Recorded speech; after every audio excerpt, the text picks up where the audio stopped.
everyone, my name is Oliver East and today I'm here to review Wingspan Asia for you. This is a 2-player only game or an expansion to Wingspan that adds in Asia themed birds. Now this does also include a 6 and 7 player mode for Wingspan, but we're only going to touch on how it works for 2 players or as an expansion in this review. Let's work out how the game plays as that 2-player variant, and then I'll give you my thoughts on it. The game plays very similar to basic Wingspan, so let's just touch on roughly how Wingspan plays first as a quick refresher. You are, on your turn, going to use one of your action cubes to indicate whether you are playing a bird, gaining food, laying eggs, or drawing more cards. You're going to want to gain food to be able to play birds. That's going to be from this marketplace over here of the dice, and let's say I'm wanting to play this card in the future, so I'm going to want one of each of these. Well, at the moment I can definitely get one of those, so I'm going to take that from the market. Then you might have the resources to play the bird, so using the same one, now we have got these 2 resources because we just gained that second bit of food. We can spend these back into the supply to play this bird.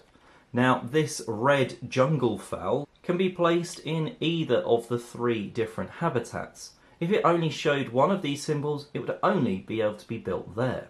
So we have the choice of where we want to build it.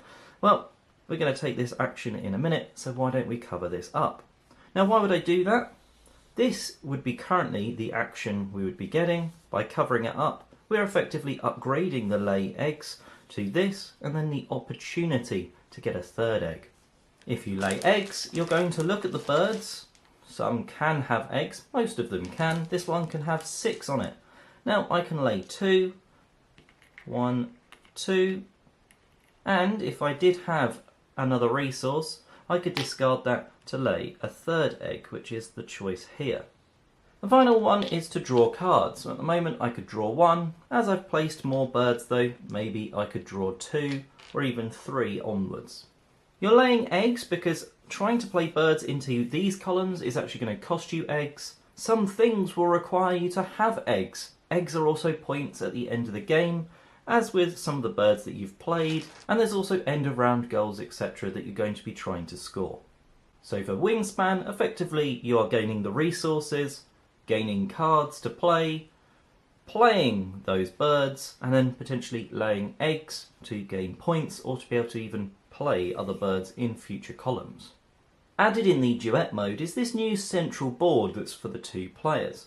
Each player is also going to have, in their own colour of black or white, these sort of yin-yang shaped pieces. There are also special end of round scoring tiles used specifically in this mode for this board. So now, when you play a bird onto your mat, you'll also place a duet token, if possible, onto an unclaimed spot of this central board. This is what's going to be helping you towards these round goals, as well as a few bonus points at the end of the game. While not every space has them, some also include instant bonuses. Let's have a look at playing this card here. For example, this very cool looking common green magpie would be placed into the tree zone of your main player board when you're playing it. So that means it's going to be from somewhere in this green section that you're going to place one of your tokens. Now let's look where else we could place them. Well, it requires these types of food, it's got this type of nest, so let's have a look where that could be. Well, it does mean we could place it on this green worm because it has a green worm as one of its required foods, as well as this mouse area, these sort of bucket shaped nests, which matches the symbol on the card. Unfortunately, the beak is not pointing towards the left, so we wouldn't be able to place it there. Nor would we be able to place it on a 50cm plus wingspan space, because this one here is in the water area. Well, I think the place to go at the moment is here. It gets us an instant benefit of a dice, so let's place it there because we could. Tree area, and we ate a worm. And then we can take, let's take a fish from the market, as that bonus allowed us to. For birds that have a choice of habitat, well, it still matters where you played the bird. So even though this has the tree symbol, if I played it in the water habitat, I could only place my token on the duet board into the water area. Let's say this is what it's like at the end of the round. We would look at the round one, and whoever's got the most in the tree habitat, that would be us, the white player, and the black player's got some, but not in the tree area, so we would be able to put our cube in the 2, and the opponent would place it in the 0. These are very much competitive objectives. During play, yes, you might want to be going around and triggering all of these by playing the birds of those, and not really caring where they are, apart from for these end of round objectives. There is a big importance, or some importance, for end game scoring of if you have a big group. So you might want to join that one up there. At the end of the game, you'll score 1 point for each duet token in your largest continuous group. So we'd get 4 in this case, added to our total score. While these tokens are shaped a little bit like a yin-yang that would expect it to be able to do that, only one person can have a duet token on any one of these spaces. If you can't find a spot on the board that matches the bird and symbols you have played, well, it's not a completely wasted turn. You can put your duet token in this bottom box. Now, on a future turn, you can use this, removing it, placing it back in your pool, to reset the bird feeder or the bird tray. At the end of the round, whoever came second on the goal becomes the first player for the next round. Now, if there is a tie, both players would get the points, and the first player token just goes to whoever didn't have it that round. And that's the changes and how to play Wingspan Asia in the duet mode. Let's first of all touch on the production quality here. Now, if you're used to Wingspan, it's almost there. It doesn't quite have quite the same level of wow as the base game of Wingspan, but it's a much smaller, sort of more portable game. It's also designed to be smaller, and also because it's that expansion element, it's not trying to sort of recreate everything. For instance, in the original Wingspan, you've got the actual sort of dice tower that you feed in the back of the bird box and they roll into that dice tray. In this, you've just got a board that you can roll on. It works just as well, but it does show how sort of good the production quality of the original Wingspan was. Now, if you've not got Wingspan, you're not missing out by not having that gameplay-wise. It's just that one thing that maybe like the production quality isn't quite as high, but it's still a very high production quality. You've still got those nice dice to roll. You've still got those amazing bird cards. You've also got all of the food tokens, or pretty much enough to play the game, and another set of eggs, or in this case, for being standalone, a set of eggs for you to be able to add them onto your birds. It's everything you need as a two-player game. And I think it's only because the original Wingspan's production being just that step higher that it makes this look not quite as good. There is one part of the production that does let the game down, and that's the sort of actual yin-yang-y sort of shaped tokens that you're adding to that board in the middle. It really makes you think, I can have a piece on the same space as my opponent, because the two pieces fit together as like a yin-yang. It just needed to be a different shape for each player. It's just one thing that the components make you confused about the rules almost, and make you question the rules and go back to them. And components are not supposed to do that, and that's why, to me, those do let the game down a little bit. The thing that's really making this different from Wingspan is that central board in the middle. Now, the first time I played, I wasn't 100% sure on it, because it does step the game of Wingspan up, and you also can't play without it.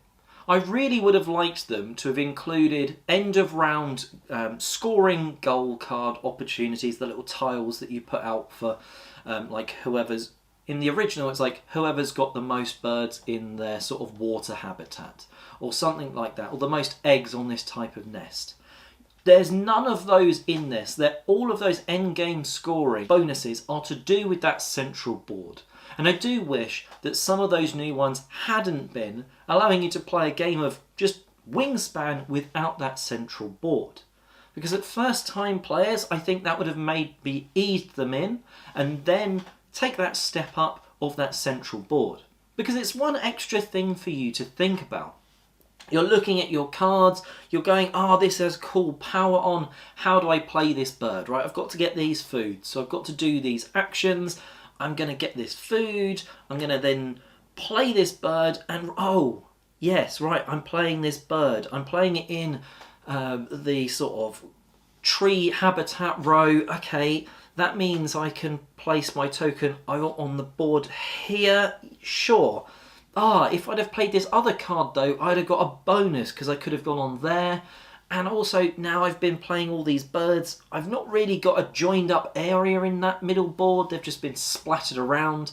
Because it does feel in your first game a bit of an afterthought. And then even in your second game, it's an extra thought that you're having to make. I want to play this bird because it's going to give me points, it's a cool power, maybe straight away or every time I trigger that row or whatever like that, like the normal powers that make up Wingspan as that cool engine builder. But now I've also got to think, is it going to allow me to put my token on in the central board in the right place? Now Wingspan has got that bit of luck of draw from the deck, and I don't think it necessarily helps that I'm also having to pick from my selection of cards that maybe are a little bit lucky or unlucky, something that helps me on my personal board for points, for eggs, for powers, whatever, as well as what's on that central board. I really would have liked to have seen just the ability to have some, first of all, as an expansion, some of those tiles not needing that central board, so I could still have used some of the new end of round bonus tiles when I'm playing with more people. I would have loved that, because I could then also have played this expansion without that central board and seen how different it is. I'm happy to play Wingspan at 2 players, and I kind of wanted just to play Wingspan as 2 players with this, without that extra stuff. A bit like, for me, the Oceania expansion added gamery elements to Wingspan. Some people love that. I think it slightly detracts from what Wingspan is a bit of a lighter, more enjoyable, sort of easy-going game. This adds, again, another little gamery element, something extra for you to think about, but I don't think was really necessary. I like it though as an experience for 2 players now and again. Shuffling the cards in, you can unshuffle them because they've got the little sort of A for Asia in the corner, so you can shuffle them out of that deck if you've shuffled them in. So yes, you can do that and use that as an expansion.